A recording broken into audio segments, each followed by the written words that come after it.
Hello student, welcome back to Magadh computer institute. हम आज एक बार फिर एक वर्ड पैड के साथ में उपस्थित हुए हैं। आज हम जानते हैं कि विंडोज़ का पहला पार्ट तो नोटपैड था, अब विंडोज़ का दूसरे पार्ट के बारे में जानते हैं, जो एक रिच टेक्स्ट एडिटर प्रोग्राम है जिसको हम वर्डपैड के रूप में जानते हैं और जिसमें हम नोटपैड के तुलनात्मक काफ़ी अधिक टेक्स्ट के साथ में फॉर्मेटिंग कर सकते हैं। वर्डपैड का एक्सटेंशन नेम star.doc होता है और ये एक रिच टेक्स्ट एडिटर के रूप में जाना जाता है और ये एक विंडोज़ का पार्ट है। तो हम लोग देखते हैं हम अपने स्क्रीन पर कि हम किस प्रकार से वर्डपैड को ओपन करते हैं। देखिए हम यहाँ स्टार्ट बटन को क्लिक करते हैं और स्टार्ट बटन क्लिक करने के बाद यहाँ लिखा है सर्च फॉर ऐप्स, जिसमें हम वर्डपैड लिखते हैं और लिखने के साथ जैसे ही इंटर करते हैं हमारे स्क्रीन पर एक प्रोग्राम खुलता है जिसे वर्डपैड कहा जाता है। हमने नोटपैड में कहा था कि ऊपर की पट्टिका जो होती है उसे अनटाइटल बार कहते हैं और यहाँ भी ऊपर की पट्टिका अनटाइटल बार के रूप में दिया गया है जिसमें डॉक्यूमेंट वर्डपैड लिखा है, क्योंकि इसका एक्सटेंशन नेम ही DOC है। यहाँ हम देखते हैं कि नोटपैड के तुलना में वर्डपैड में थोड़ा फंक्शन अधिक है और हम देखते हैं कि यहाँ पर फंक्शन का यूज करना और भी आसान हो जाता है।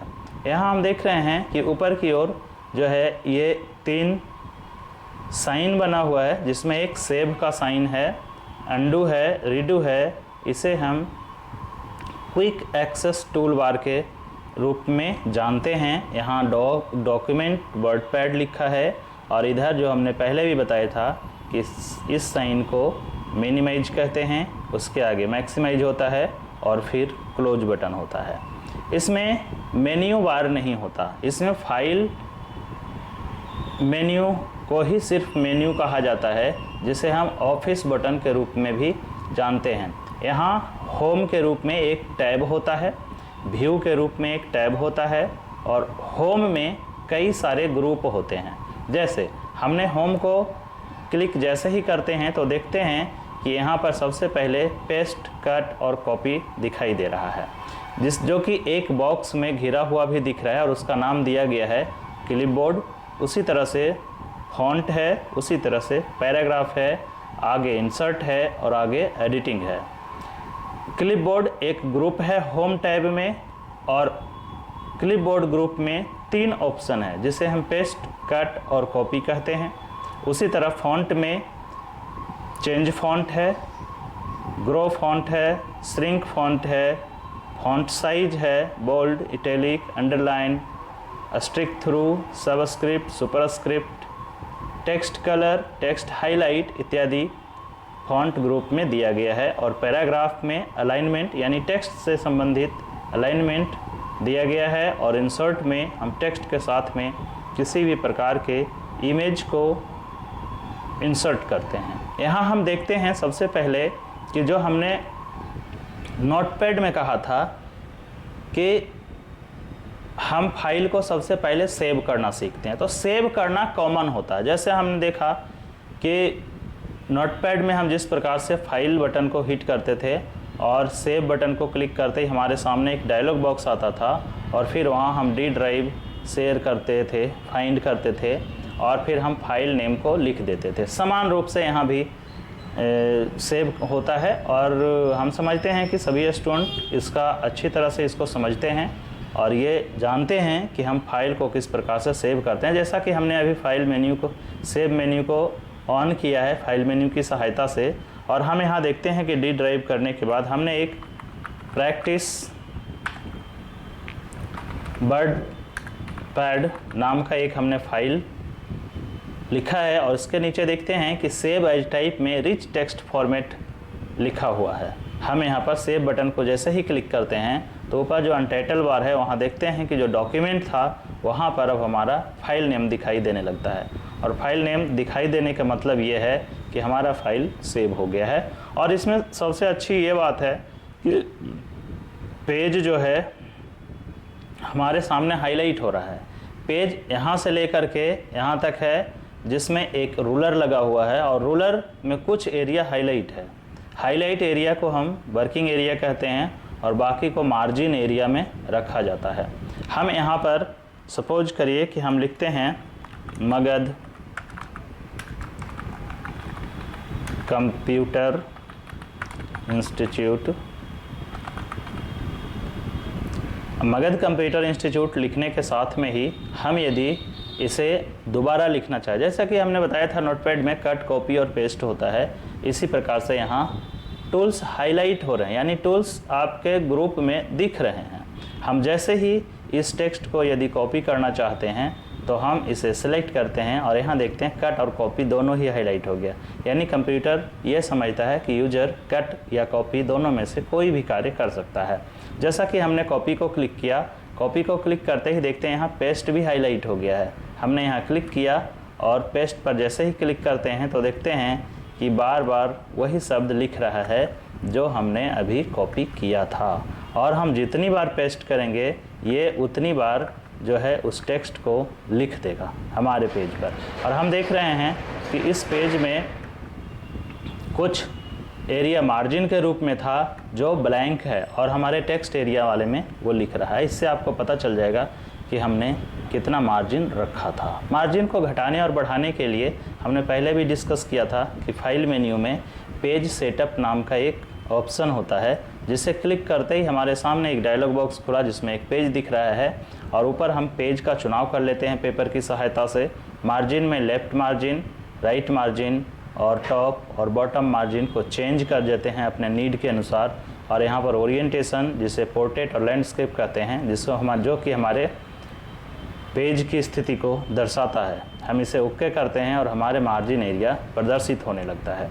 हम यहाँ देखते हैं कि हम यहाँ पर रिच टेक्स्ट एडिटर इसलिए इसको कहा जाता है कि हमारे लिखे गए टेक्स्ट में यदि हम एक शब्द या एक लेटर किसी का भी फॉर्मेटिंग करना चाहें तो यहाँ आसानी से कर सकते हैं।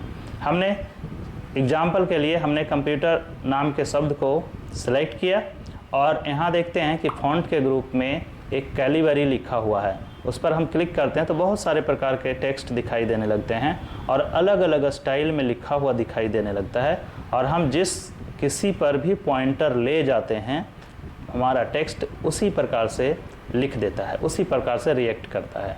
हम लिखे गए सिलेक्ट किए गए टेक्स्ट को अगर चाहें कि और भी बड़ा लिखा हुआ हो तो यहाँ फ़ॉन्ट 8 से शुरू होता है और 72 तक होता है। इसमें हम देखते हैं कि 8 और 16, 18 का हमने चुनाव किया और कंप्यूटर लिखा गया शब्द हमारे सामने सभी टेक्स्ट से बड़ा दिखाई देने लगता है।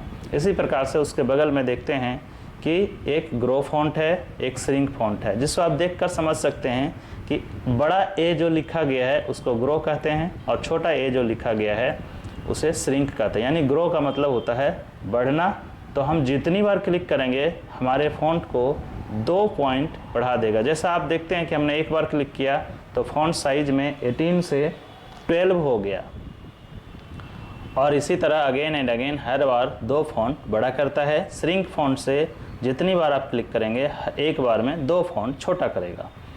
हम किसी टेक्स्ट को सिलेक्ट करते हैं, उसे हम बी से बोल्ड होता है, हमने बी को क्लिक किया तो देखिए एक बार में ये सभी टेक्स्ट से हाईलाइट हो गया है। और आई अगर करते हैं सिलेक्ट करके तो हम यहाँ पर से जूम पहले कर लेते हैं ताकि आपको आसानी से दिखाई दे।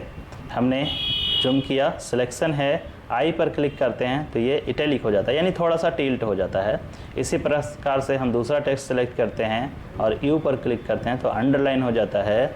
और अगर हम किसी शब्द को सेलेक्ट कर स्ट्रिक थ्रू को क्लिक करते हैं तो ये बीच से क्रॉस कर दो, यानी ये मार्किंग करने का काम करता है। यदि हमें टेक्स्ट के साथ में CO2 लिखना है तो हमने CO2 नॉर्मल लिखा और 2 को सिलेक्शन करने के बाद सब स्क्रिप्ट को क्लिक करना है, हमारे सामने CO2 लिखा दिखाई देने लगेगा। इसी प्रकार से यदि हम किसी नंबर के ऊपर पावर दिखाना चाहते हैं, यदि हम 10 पर पावर 5 लिखना चाहते हैं तो हम यहाँ पर 105 लिखेंगे और 5 का सिलेक्शन करेंगे, यानी 5 को हम सिलेक्ट करेंगे। 5 को सिलेक्ट करने के साथ ही सुपरस्क्रिप्ट को जैसे क्लिक करेंगे ये 10 पर पावर 5 दिखाई देने लगेगा। इसी तरह से आगे देखते हैं, यदि हम किसी टेक्स्ट को कलरफुल बनाना चाहते हैं, कलर करना चाहते हैं, तो ये टेक्स्ट कलर को क्लिक करते ही हमें बहुत सारे प्रकार के कलर्स दिखाई दे रहे हैं, जिसमें हमने रेड का चुनाव किया तो देखिए सेलेक्ट किया गया टेक्स्ट रेड हो जाता है। यदि हम आगे हमने बिहार शरीफ लिखा और बिहार शरीफ के आगे हम नालंदा लिखना चाहते हैं जिसका कलर ब्लू हो, तो हम यहाँ पर ब्लू का चुनाव कर लेंगे और यहाँ पर नालंदा जैसे ही लिखेंगे हमारे सामने ब्लू दिखाई देगा। इसी तरह से अगर हम किसी टेक्स्ट को हाईलाइट करना चाहते हैं, तो हम हाईलाइट कलर को चुनेंगे और इसमें दिखाई दे रहे कलर में से जिस कलर से भी हाईलाइट करना चाहते हैं उस कलर का चुनाव करेंगे और देखते हैं कि हमारे टेक्स्ट के पीछे वो कलर दिखाई देने लगता है। इस प्रकार से फॉन्ट ग्रुप का इस्तेमाल किया जाता है।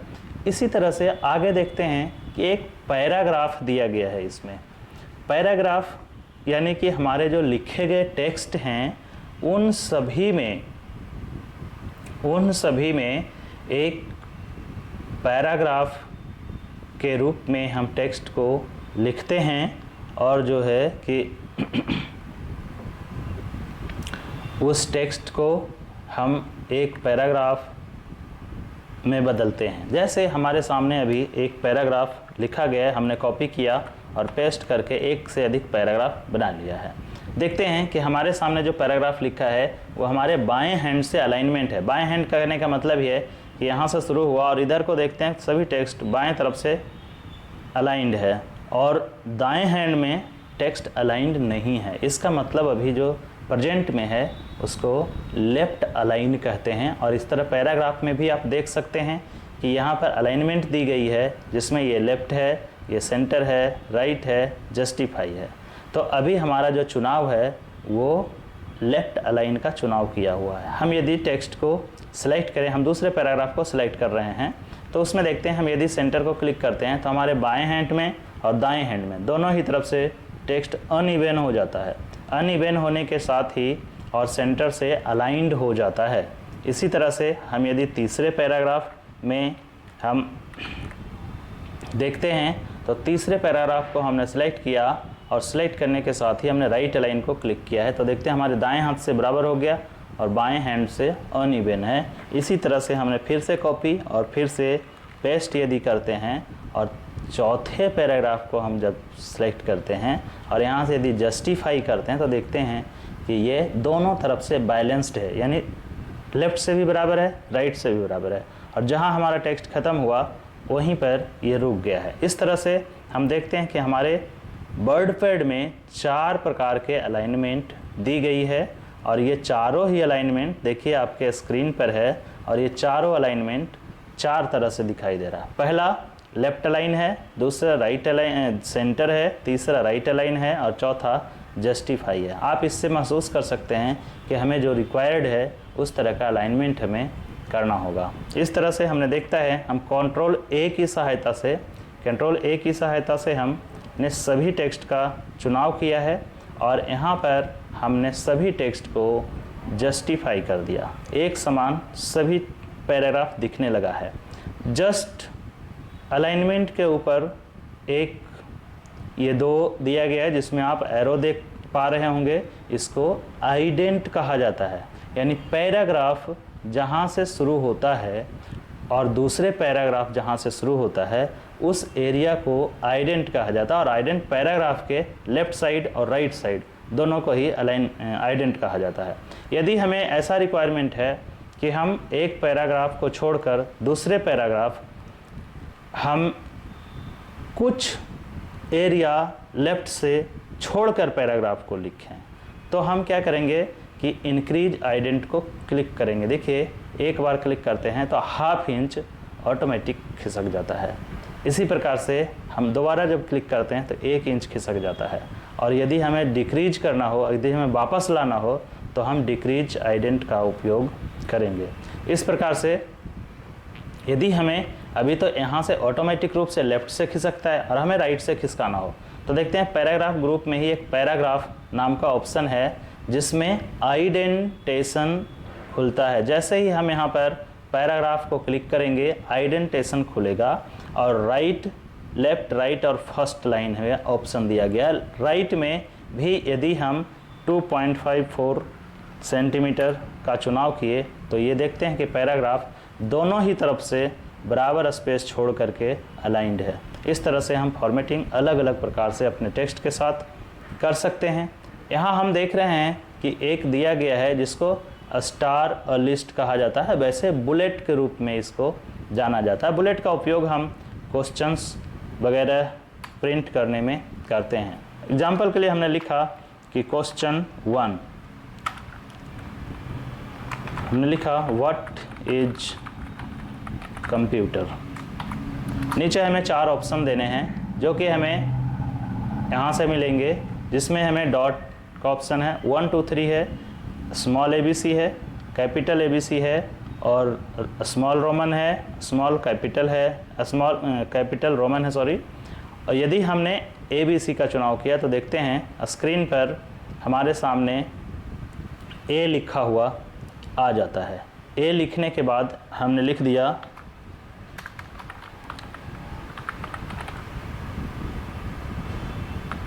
इलेक्ट्रिकल मशीन, हमने इंटर किया। B आया, हमने लिखा इलेक्ट्रॉनिक मशीन। C आया और हमने लिखा ऑटोमेटिक मशीन।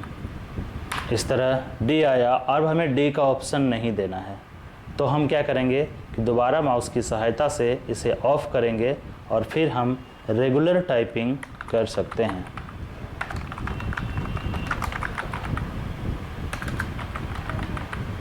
इस तरह से हम देखते हैं कि बुलेट का उपयोग हमने किया। और जो है कि हम यदि किसी पैराग्राफ, जैसे हमारे स्क्रीन पर अभी 4 पैराग्राफ लिखे हुए हैं, इन पैराग्राफ में हम किसी एक पैराग्राफ का चाहते हैं कि स्पेस अधिक हो, यानी लाइन के जो बीच की दूरी है वो अधिक हो, हम उस पैराग्राफ का चुनाव करेंगे और लाइन की साइज को इंक्रीज कर देंगे। अभी तो हमारे पास 1.15 नॉर्मल साइज होता है और हमने अभी 1.5 किया है, तो देखते हैं और पैराग्राफ है उससे इसमें लिखी गई लाइन की बीच की दूरी अधिक है। यदि हम इसका 2 का चुनाव करते हैं तो और भी अधिक दूरी तक ये हो जाता है।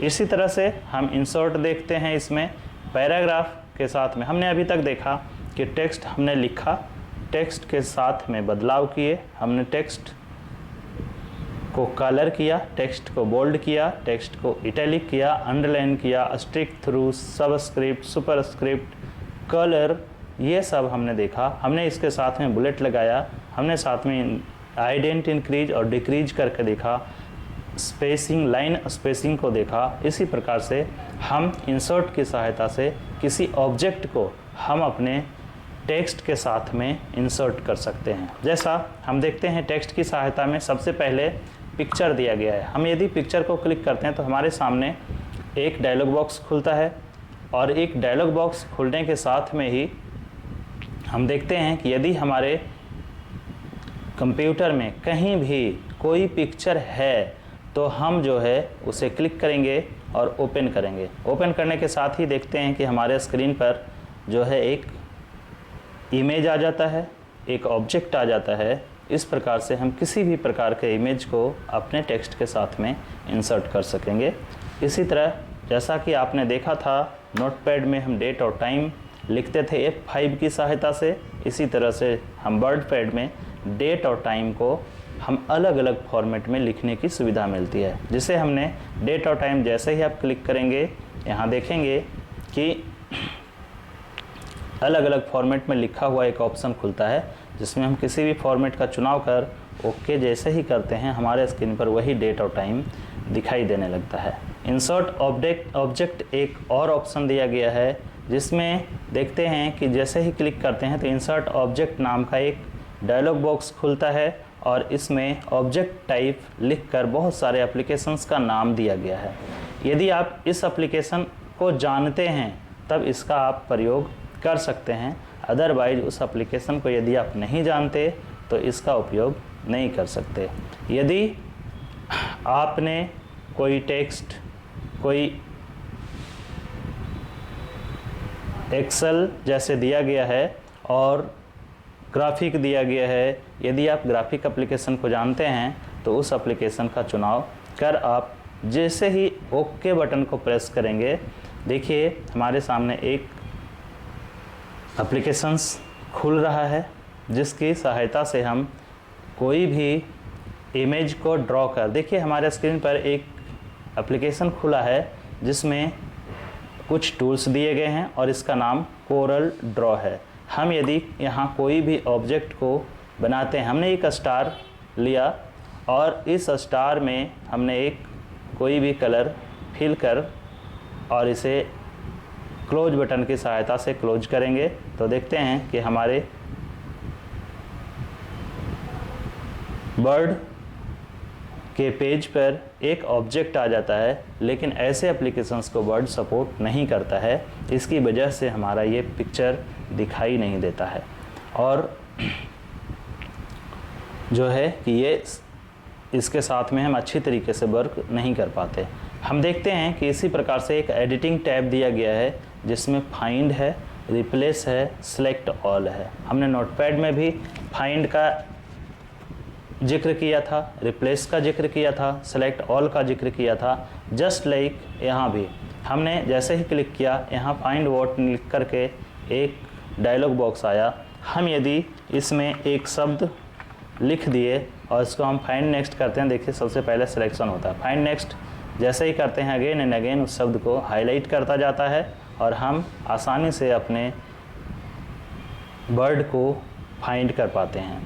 इस तरह से यहाँ रिप्लेस दिया गया है जिसमें फाइंड वर्ड के आगे हम उस शब्द को लिखेंगे जिस शब्द के साथ हमें नए वर्ड को लिखना है। रिप्लेस विद में हमने